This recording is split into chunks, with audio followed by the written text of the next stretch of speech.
কথা মুখটা মনে পড়ে গেল, তাই ভিডিওটা করছি। যেখানেই কাজ করো না কেন, সততা দিয়ে কাজ করলে কোনো লাভ নেই, সততার কোনো দাম নেই, ভালো মানুষের কোনো দাম নেই। তুমি যতই ভালো মানুষই হও না কেন, সবার চোখে সবসময়ের জন্য যে তোমার মালিক থাকবে, সে সবসময়ের জন্য তোমাকে সন্দেহের চোখেই দেখাবে। তুমি যতই নিষ্ঠা মনে কাজ করো না কেন, তাও তোমাকে সন্দেহের চোখে দেখাবে।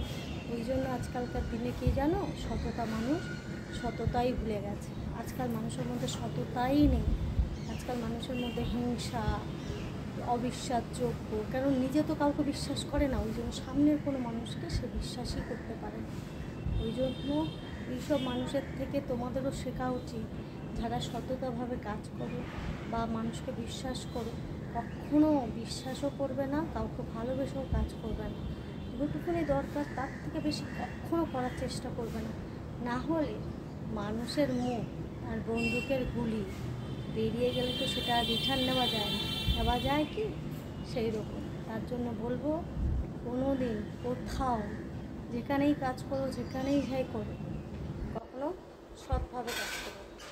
তাইলে সবাই অসৎ, যতই সৎভাবে কাজ করবে সে তোমাকে অসৎভাবেই বলবে।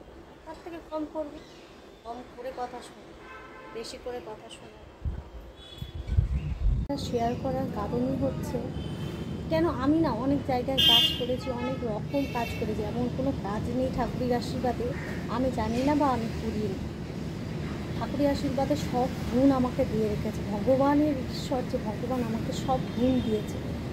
তো আমি সব রকম কাজ করেছি জীবনে, কোনো কাজটাই আমার কাছে ছোটো না, কিন্তু সবভাবে করে গেছি। কিন্তু মানুষের পরিবর্তন আজও আমি দেখলাম না।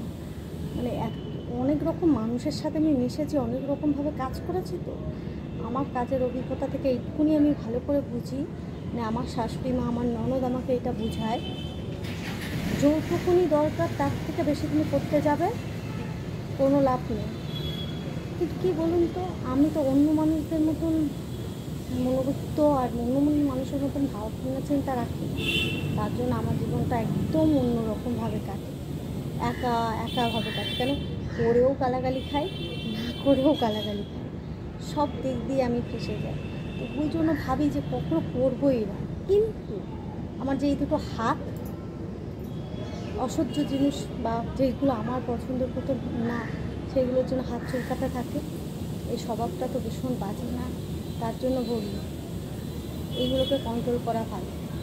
আমি জানি অনেক মানুষই আছে যারা তার নিজেরটাকুনি বোঝে, পরেরটা না বোঝাটাই বেশি ভালো।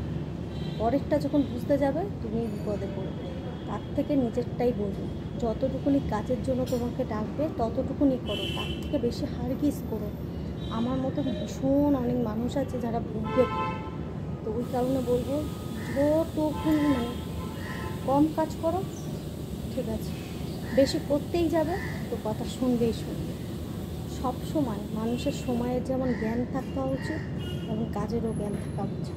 তাই কি, যারা টাকা দিয়ে কাজ করায়, যারা টাকা দেয়, যারা কাজ করে তারা গত খাটিয়ে টাকা ইনকাম করায়, যারা টাকা দেয় তারা কাজ করে বলেই তবে তাদেরকে টাকাটা দেওয়া হয়। কিন্তু এই জিনিসটা না মানুষ ভুলে যায়, যে আমি টাকা দিই বলে তাকে মানুষ মনে করি না।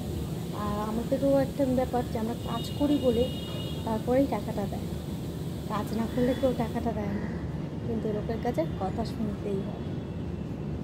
মেয়েদের ধৈর্য ঠিক যেন ফুলের মতো, ফুল যখন তার যতদিনই সুন্দর গাছে থাকে, যেই ফুলকে গাছ থেকে লাভিয়ে নেবে মানে ভেঙে নেবে, ফুলটা কিন্তু মরে যায়। তেমনই মেয়েদের জীবনটা, যত ভালোবাসা দেবে তত ভালোবাসা পাবে, কোনো দিন আঘাত দিয়ে দেখবে আঘাতই পাবে। ফুলের সৌন্দর্য গাছে, মেয়েদের সৌন্দর্য কিসে?